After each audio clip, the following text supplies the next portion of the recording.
Hi, this is Jimmy Thompson with Road to Home Realty, and this is This Week in Real Estate, where you get a behind-the-scenes look into buying, selling, and investing in real estate.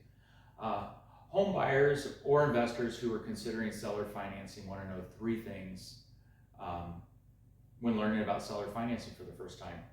Why would you use seller financing? We talked about that last time. How does seller financing work? That's what we're going to talk about today.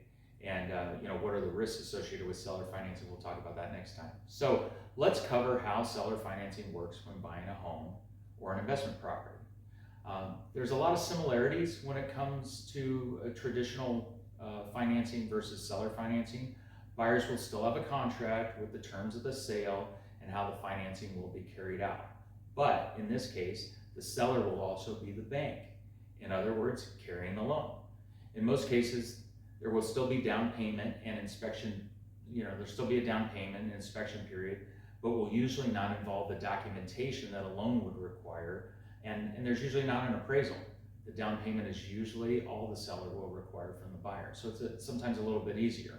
A third party will often handle the collection of the monthly payments for a small fee, while some sellers feel comfortable handling the collection of the mortgage. Often the terms of the mortgage are shorter time frame, and the seller will expect the buyer to refinance with a traditional financing so the seller can collect the full purchase price. So in other words, banks want to sort of run that out a little bit longer than maybe a seller would. As you can see, seller financing is quite different. Come back next time and we'll find out the risks of seller financing.